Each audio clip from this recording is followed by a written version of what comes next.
Alam nyo kung bakit? Hindi na kasi nila alam kung ano gagawin nila kaya natataranta ng mga animal eh.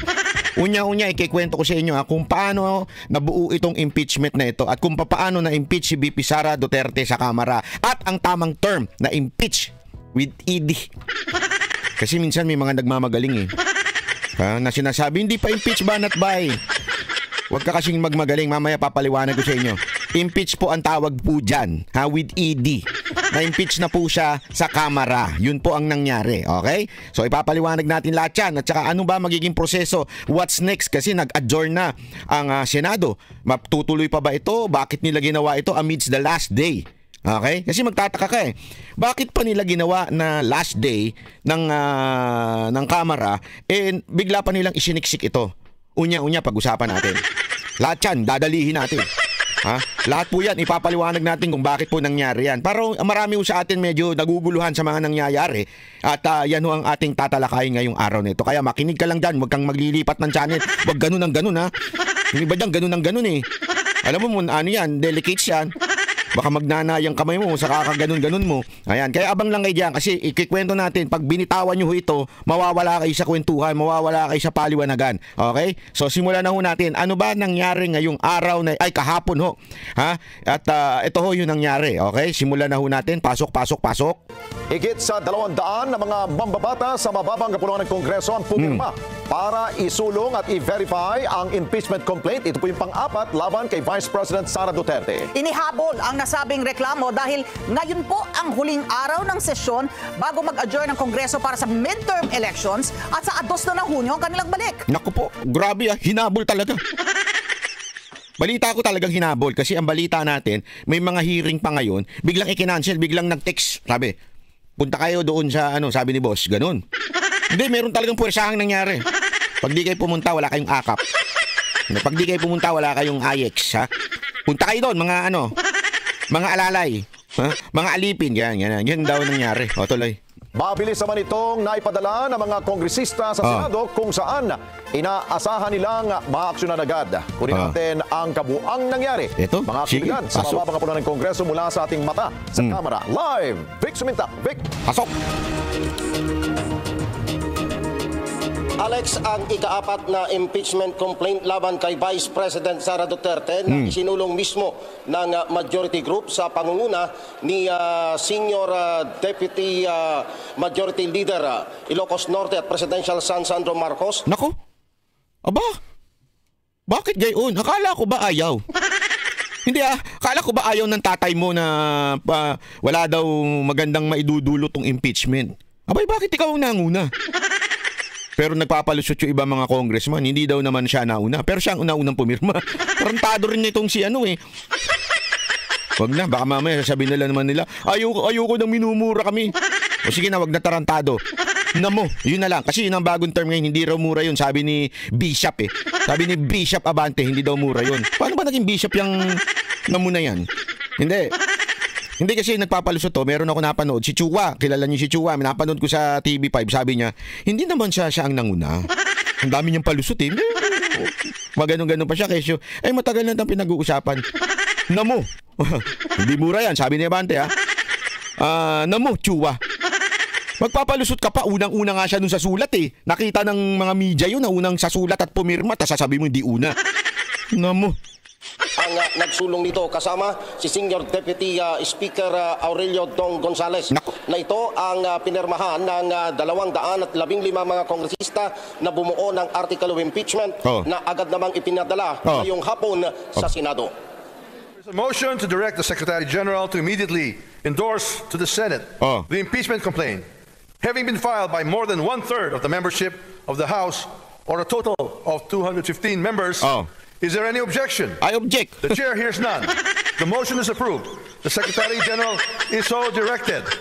Matapos mabinbin ng mahigit isang buwan sa Office of the Secretary General, ang tatlong... Pinaspas nila, mantakin mo, ang tagal nilang pinahinga to.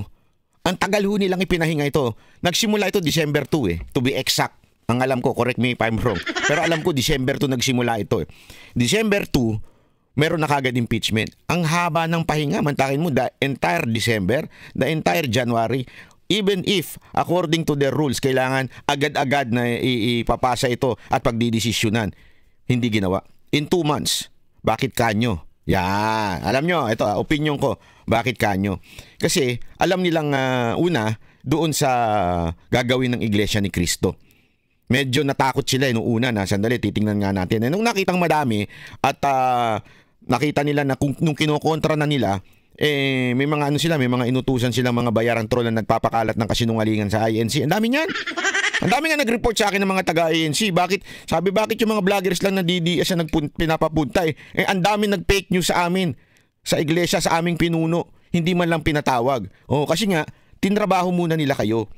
Nung pagka-rally ninyo, tinrabaho nila kayo, siniraan muna kayo, sinubukan mo ng i-testing hanggang sa nakasunod. Ipakukulong dapat ang social media. Dapat ipakukulong yan. Kasi ang nangyari, after the INC, lumabas naman yung budget. Tingnan nyo yung pagkasunod-sunod. Yung fiasco sa budget lumabas. Okay?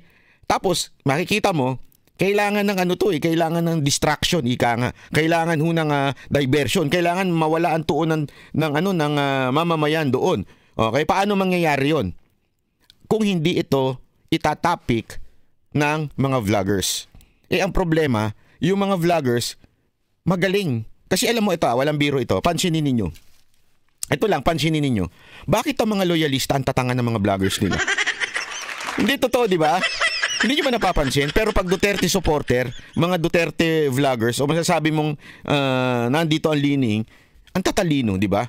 Ang ginawa nila, they tried na magpalusot. Sinabi, you are a liar. Tapos eventually, aaminin ngayon ni Bersamin na hindi namin ito kasalanan. Ibig sabihin, may kasalanan. And eventually, umamin si Kimbo hanggang sinubukang salbahin ng mga ibang mga congressman. Lahat yan napasinungaling ng mga vloggers. Lahat yan na-expose ng mga Duterte vloggers o masasabi nating mga anti-Romualdez vloggers na patunayan na tinatarantado nyo taong bayan. And because of that, makikita nyo it's a trend. Even mga hindi Duterte supporter naniwala doon at nakita nila yung katarantaduhang ginawa. Hindi lang pati Makatae Black, pati yung mga dilawan, mga pinklawan, nakita ho yun. Kahit yung mga pretending na nasa gitna, nakita rin ho yun. So talagang wala, wa effect. Okay? Wa effect. Bakit to? Dahil nga araw-araw pinapaliwanag ho ito ng mga vloggers. Para madali. Ang ginawa nila, inimbitahan nila ngayon yung mga vloggers. Na alam mo ang intention ay ipakulong. Di ba ho? Prepared. O lalong-lalo na, mamaya pag-uusapan natin yung sa ibang video, pag-uusapan natin yung pikon na si Bishop Abante. Wag na natin tawagin Bishop Abante yun. Pangit kasi pakinggan, nasisira yung mga ibang bishop. Dapat ang tawag na lang natin dyan, Namo Bante. Namo Abante, yan. Since ikaw naman nagpauso niyang Namo, ibabansag na natin siya yan. Namo Abante. Di ba? So nung kitang-kita mo prepared sila na pati si Paduano prepared na talagang ipakukulong yung mga vloggers. Sandali mga kababayan, matalino ho ang mga vloggers. Matalino ho ang mga DDS vlogger na quote-unquote DDS vlogger. Alam mo kung bakit? Matalino, inunahan sa Supreme Court Prepared sila. As a matter of fact, nakatanggap ako ng tawag din. Kasi kasama po tayo dun sa 40 na pinapatawag. Nakatanggap din po ako doon. Ng tawag mula sa... Hindi ko nga ho alam Kasi nga busy-busyhan ako. Alam mo naman, pag ako, aware lang ako sa mga nangyayari. Pagka, alam mo yun, magbibideo na ako. Pero the rest of the day, may negosyo ako, may trabaho akong ibang ginagawa. So hindi ko alam until tinawagan ako, kasama ka daw. Ang problema papunta na ako ng Japan noon kasi naka-schedule na po ako, meron po akong negosyo dito na inaayos. So, sabi ko, pasensya na, hindi ako makakasama kahit gusto kong sumama. Kasi alam ko pupunta sila sa Supreme Court the day before Sinasama nila ako kung gusto ko daw sumama, kasamang pipirma doon sa final nila. Sabi ko nga, pasensya na, hindi ko talaga ako kasi hindi ko na mabago. Mahal-mahal ng ticket Hindi naman po tayo ganun kayaman. Middle class lang. Hindi totoo naman. So, ano ang punto ko dito? Kita ninyo, yun talaga ang plano. Kaya pala, sila magpapakulong itong mga vloggers ay dahil kinabukasan meron na silang plano na i-impeach si VP Sara Duterte. Yun ang katotohanan. Meron na ho silang plano at to lessen the noise, ika nga, to lessen the people na pumalag doon sa kanilang kasi mantakin mo kung nakukulong yung 40. Sabihin nyo ba hindi ba imposible? Naku, walang imposible sa mga demonyong greedy na tao. Walang imposible dyan sa mga yan. Puro mga greedy ang mga animal na yan. Talagang wala imposible ang gagawin nila yan. At prepared na yan. Hindi ko kami ikukulong sa kamera. Ikukulong kami sa mga presinto. Yun ang ginawa nila kay Grijaldo, kinulong sa presinto, di ba? So ibig sabihin po nun, bawal ho mag-cellphone. Sa madaling salita, imagine niyo yung 40 na yon, hindi ho makakapag-vlog about the impeachment. Di ba? Di kahit papaano, medyo medyo hindi ganun mag-iingay kung papaanong tunay na nangyayari sa impeachment. Kaya yun ang kanilang lumabas na plano talaga. Ikulong ang mga vloggers para dito sa impeachment nito. Ngayon, ang tanong, bakit kanyo hinabol? Mamaya ako sasagutin yan. Unya. Impeachment complaints laban kay Vice President Sara Duterte. Inilarga ngayong huling araw ng sesyon ang ika-4 na impeachment complaint laban sa pangalawang Pangulo. Permado ito ng mahigit sa 1/3 na miyembro ng Kamara na siyang itinatadhan. Ayan sabi ni Namong Chua Hindi naman si ang nagpasimuno niyan, hindi naman si Sandro Marcos. Kitang-kita naman ninyo. Buhok pa lang, parang... Paradise! Iba yung tono mo. Wala ka sa tono, Brad. Ng batas para otomatikong mayakyat sa Senado ang article of impeachment kahit hindi dumaan sa hearing ng Committee on Justice. Kinumpirma ni House Secretary General Reginald Velasco na 215 na mga kongresista ang pumirma at nag-endorso sa ika-4 na impeachment complaint. Pursuant to Section 14, Rule 4 of the Rules of Procedures, in impeachment proceedings... Alam mo, sir, ako may suggestion lang. Bagay ka maging pare. Hindi. Yung boses niya kasi parang pang-pare yung datingan. Walang masama doon Hindi ko sinasabing pangit ang boses niya. Parang pare lang. That of House members who verified and swore before me this Pero hindi ugaling pare. Gago!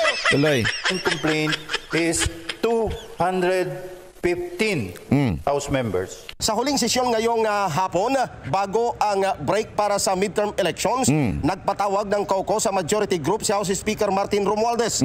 Isa sa sinasabing agenda na tinalakay ang impeachment complaints laban kay BP Sara. Sa pagbubukas ng huling sesyon ngayong hapon ng Kamara, opisyal na inanunsyo na higit pa sa 200 na mambabatas ang nanumpa at nag-endorso sa ika-4 na impeachment complaint. Noong nakaraang Disyembre, magkakasunod na isinampa ang impeachment complaints laban kay BP Sara. Una noong December 2, sumunod noong December 4, at ang ikatlo noong December 20. Tama po ako, December 2 nga, December 2. Patay ang reklamo laban kay BP Sara sa sinasabing impeachable offenses na itinatakda ng konstitusyon, kabilang ang betrayal of public trust, culpable violation of the Constitution, bribery at high crimes. Inirekomenda naman na ilagak ang tatlong... Parang AM announcer siguro ito si Kuya. Hindi kasi pagka pumikit-pikit ka, pakinggan mo yung boses niya. Para ka nasa AM, di ba? Nakakatuwa. Hindi kasi naalala ko nung bata kami, pag hinahatid kami ng tatay ko sa eskwelahan nakikinig ng AM yun. Ganyan ang mga tono nun Impeachment complaint sa archive ng Kamara. Sa sesyon, inihalal rin ang 11 kongresista na aakto bilang prosecutor sa impeachment court. Alam mo, nung binasa ko yung aaktong prosecutor, alam mo, na-excite ako. Na-excite ako na sila ang kasi ibig sabihin nun, sila yung Senate, sila ang aaktong judge. Okay? Tapos merong yung prosecutor, yung ang aakto nun, yung mga kamara, yung mga babanggitin. Nung napakinggan ko kung sino yung mga yun, sabi ko, na-excite ako bigla. Kasi magbumukhang tanga ho yun. Maniwala ko kayo sa akin, magbumukhang tanga yung mga yun. Hindi pwede yung ginagawa kasi nila dyan, yung style ng ginagawa nila sa kamera na nambubuli sila. Hindi ito, parang court proceeding na ang gagawin dito. Pagka binigyan mo ng mga abogadong de Campanilla itong si BP Sara Duterte, hindi yung katulad ni Libayan Pagka katulad na Libayan ng abogado mo, pakapagtawanan ka lang yan. Pero alam mo, yung mga yung magpo-prosecute kay BP Sara Duterte, pakinggan ninyo kung sino-sino.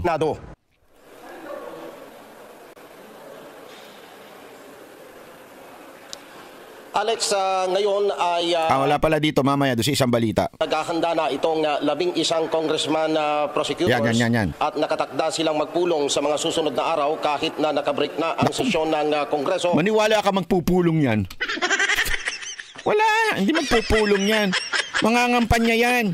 Simula na ng kampanyahan Ang dami nilang akap at ayeks Para paghandaan ang impeachment trial sa Senado. Balik sa inyo, Alex. Okay, Vic, kung yung mga majority na mga congressman ang nag-verify at ang nagsulong nitong pang-apat na impeachment complaint, nakita mo ba na may sapat ba itong ebidensya? Di ba, kung dadaan ito sa tamang proseso, meron ba itong forma, meron ba itong sustansya? At siguro pangalawang tanong, anong gagamitin nilang basehan sa kanilang mga akusasyon laban kay VP Sara?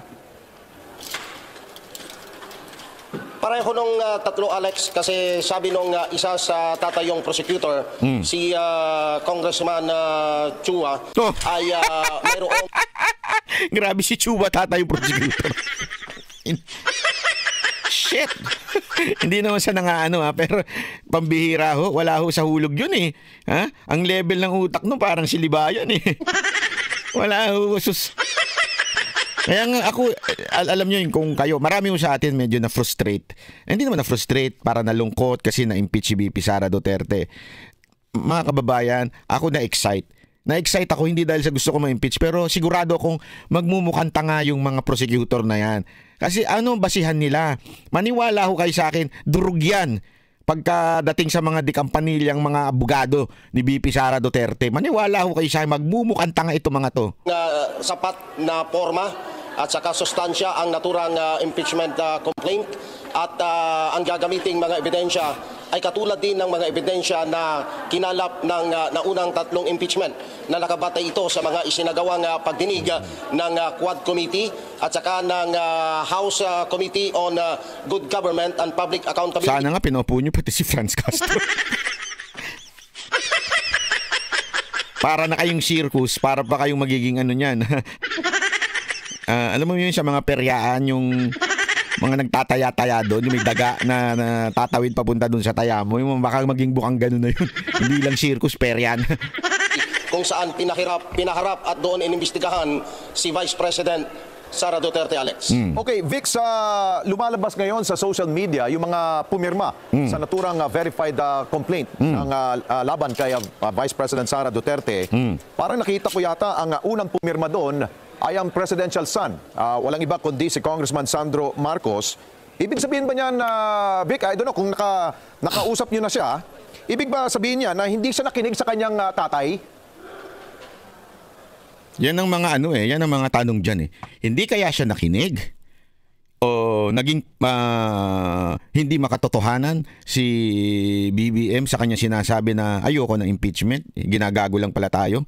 Ano kaya sa tingin ninyo? Kayo nga bigay ng opinion kasi mamaya may ipapakita ko sa inyong opinion na tunay nangyari between Malacanang and the House of Representatives na si Martin Romualdez. Mamaya ikikwento ko sa inyo Mukhang ang sabi dito, dahil siya ang unang-unang pumirma, sila ni Congressman Dong Gonzales yung nag-initiate ng ika-apat na impeachment. Kumbaga sila yung bumuo ng ika-apat na impeachment. At ang katulong nila na nagpaikot dito para pirmahan ay si Iloilo Congresswoman Janet Garin. Kaya kung titignan mo yung ipinadala kong listahan dyan ng 215 na mga kongresista na pumirma doon sa Article of Impeachment o Impeachment Complaint, una si Sandro Marcos, pangalawa si Senior Deputy Speaker Aurelio Dong Gonzales, at ang number 215 ay si House Speaker Martin Romualdez. Naku po! Dahil nga bukod doon sa pirma, isang numero 1 pumirma, makikita rin sa mga video na pinalabas ng House of Representatives, siya yung masigabong pumapalakpak sa tinig ng kanyang pinsan na si House Speaker Romualdez. Kaya nga tapos magpapalusot to si Chua sa isang channel sa News 5 in interview, hindi daw. Tapos yun ang gagamitin mong prosecutor. Ano yan? Dito, kita mo talagang maligalig na pumapalakpak si Sandro, di ba? Tapos magpapalusot pa. Tama, Alex. Dahil ang sabi ng office ni Secretary General Reginald Velasco, hindi ito ura-urada na inihabol lang ngayon. Dahil kung matatandaan mo, Alex, mula pa noong January 13, nung mag-resume ang sesyon pagkatapos ng holiday break, ay binabanggit na ni Secretary General Velasco na mayroong ika-4 na impeachment complaint. Nang magsusulong dito ay grupo ng majority na yun ang kanyang hinintay na hanggang sa huling araw na ito ay dito nila isinumite yung ika-4 na impeachment complaint na taglay niya yung more than 1/3 na kulang endorsement para ito ay mai-shortcut at may padala sa Senado, Alex. Okay, siguro panghuli, Vic, dahil last 2 minutes nila itong ginawa para maisumite. Tingnan nyo ha, notice this ha, plano na pala nila talaga. Yan ang sinasabi. Oh, hindi ho ito biglaan. Ibig sabihin, talaga hong pinlano ho na nila ito. Kaya magkakano yan eh. From the time na pumasok yung unang impeachment complaint, hanggang doon sa INC event, hanggang doon sa budget na bumulaga sa kanila yung budget, tapos yung sa pagdinig sa mga o yung tangkang pagpapakulong sa mga vloggers, planado na lahat yan eh. Pinlano ho na nila eh. Oh, hindi ho ito, sabi nga 'di ba ni nung Velasco yung taga ano diyan ng Secretary General diyan, sinasabi niya hindi ho ito biglaan. Oh, hindi ho ito sabihin, maaring biglaan doon sa ibang mga membro, yung ibang congressman, pero doon sa leadership, planado na ito. Ganito, antay tayo hanggang makulong natin yung mga vloggers. Tsaka tayo bibira. Wala na silang choice kasi hindi sumipot yung mga vloggers. So, they do not have a choice but to push through with the plan. Why? Let me tell you why. Later. At ma-endorso ito sa Senado dahil wala pa tayong naririnig sa Senado kung ito ba'y uusad dahil nga mukhang wala sa agenda ito ng ating mga senador. Hindi ho umusad. Para ho sa inyong kaalaman, nag-adjourn ho sila at magbabalik sila sa June nang hindi ho umusad. Pero bakit? Yan ang importanteng malaman natin. Bakit hinabol ito? Unya-unya. Paano yan? Anong feeling ng mga mambabatas dyan sa mababang kapulungan ng Kongreso kung kanilang pinabilis ito pero mag-aantay pa pala sila ng finals, di ba? Gusto sana nila matapos ito pero mag-aantay pa sila na magiging next game pa. Di ba? Wala pa silang reaction dyan, Vic? Ang pahayag ng majority kanina doon sa kanilang caucus ay gagawin lang Kamara yung kanilang constitutional duty na aktuhan itong impeachment complaint laban kay VP Sara at bahala na ang Senado pagka ito ay nai-forward na sa kanila. Nangangahulugan na ang bola ay nasa kamay na ng Senado kung ito ay kanilang aksyonan. May mga legal question dahil nakabreak ang sesyon ng Kongreso kung legal ba na mag-convene ang Senado bilang impeachment court. Ang sabi ng ilang mga legal expert, legal dahil continuing body ang Senado at ang impeachment ay hindi isang uri ng legislative work ng mambabatas, kundi ang Senado ay magkukonvene hindi bilang mga mambabatas, kundi magkukonvene bilang isang impeachment court na aaktong senator judge yung mga senador natin, Alex. Okay, siguro habol ko na lang, no, sa out of 306 na mga miyembro ng Kamara, parang 91 of them ang hindi pumirma, no? Meron ka ba napansin na masasabi mong kaalyado ni VP Sara or mga Duterte merong biglang nagbago ang kanyang stand at pumirma siya pabor dito sa impeachment complaint laban sa pangalawang Pangulo? Mukhang tanging si Congressman Paulo Duterte na kapatid ng Vice Presidente ang nagbigay lamang ng reaksyon. Dahil kung titignan mo yung komposisyon ng Kamara, yun nga ang pinagmamalaki ng liderato ni House Speaker Martin Romualdez na hawak nila yung tinatawag na supermajority. Na ang lumalabas lang dito na pinaka-oposisyon ay grupo ng Makabayan Bloc.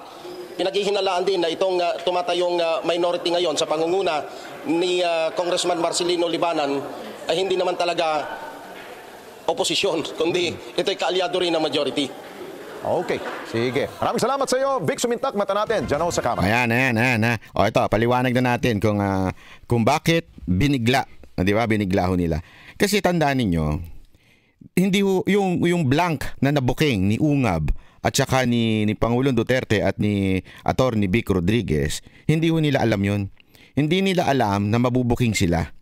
So, ang plano without that budget is after the election, tsaka pa nila ipapasa daw yan. Yung impeachment na yan. Okay? After the election. Kasi natatakot sila sa, alam na, kasi ano yan sa ang mga congressman yan sa mga distrito. Tandaan ninyo. Ako alam ko po yan. Kasi marami ho tayong kilala dyan. Diyan sa mga distrito, dinadalaw nila ang mga lokal. Lokal, ibig sabihin yung INC na local na church. Dinadalaw po nila yan.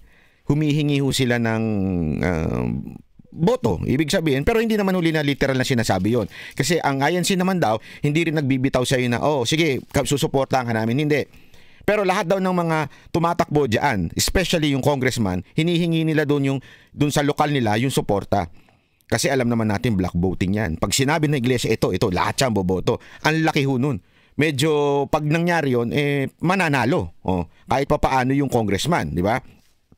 Ang siste, nung nag-rally ang INC, sabi nila, tapusin na lang na muna natin itong Congress. Pag-adjourn na natin after the election, okay, pag may bago na, doon na lang natin ipasa. Leadership ang nagsabi nito, di umano, narinig ko ito sa isang congressman din. Doon na lang. Okay? Kaya lang, biglang pumasok yung budget. Nagigets ninyo? Yung issue sa budget, biglang pumasok at pumutok. Sa sobrang putok. Hindi lang ho ito pumutok sa isang kulay, pumutok ho ito sa entire country. Marami ho ang nagalit. Hindi lamang po mga Duterte supporter, kahit ibang grupo nagalit na. Na ano kasi na booking. Ang dami ho, mapamidya, mapadilaw, pinklawan, mga komunista, lahat to umimik na. Uncontrollable na ba ika nga? Ibig sabihin, grabe ang trending nitong fiasco sa budget. Tapos, biglang lumabas ito. Ayan, itong SC Orders, House Senate Executive Secretary, House Senate and Executive Secretary to comment on the petition. So, ibig sabihin, yung House, yung Senate, at yung Executive Secretary, pinapakomento na ng Supreme Court doon sa naging petition na ginawa about doon sa GAA, yung final ho nila Rodriguez at saka nila Ungab. Nagigets ninyo, biglang lumabas ito. So they know, magiging trending ito. It will continue at makakasira ito sa kanilang pagtakbo. Mantakin mo, this is the most corrupt budget in the entire history of the Philippines. Most corrupt. Masisira sila dito. Alam nila yan. So they need a bigger, more issue na talagang malaki to destroy o to divert mula dito sa budget scandal na ito. Ano pa ba ang pinakamalaking issue? Diba? Ano pa ba ang pinakamalaking issue? Walang iba kung hindi impeachment ni VP Sara Duterte. That's why hinabol po nila ito. Yun ho ang siste dyan. Kaya ho nila ito hinabol the last day. Ngayon, tingnan ninyo, di ba? Yung mga media, lahat ng focus ng media, wala na sa budget scandal. Andi dito na sa impeachment ni VP Sara Duterte. Now, are you saying hindi sila natatakot sa mga followers ni VP Sara Duterte? No.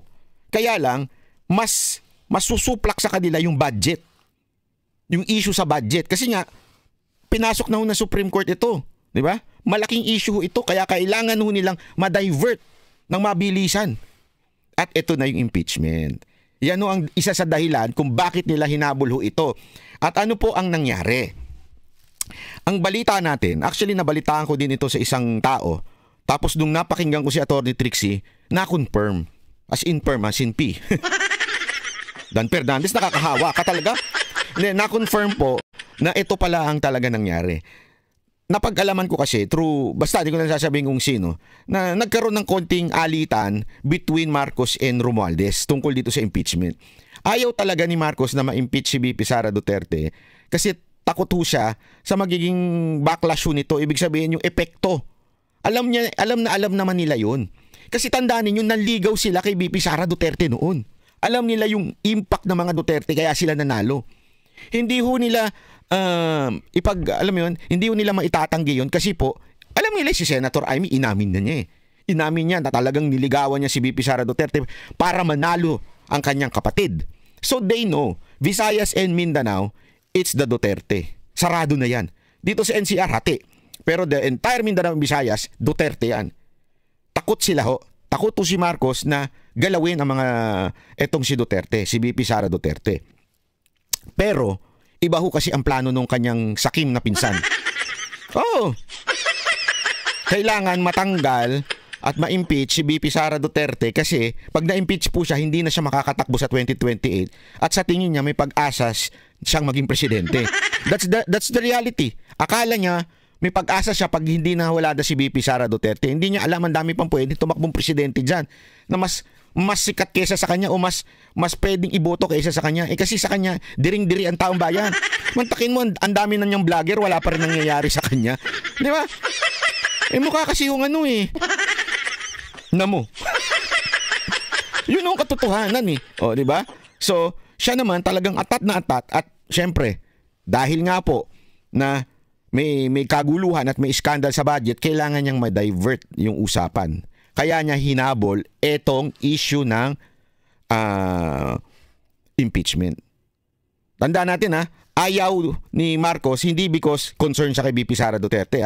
Ayaw daw ni Marcos dahil sa natatakot sa backlash na mangyayari. Narinig ko yan.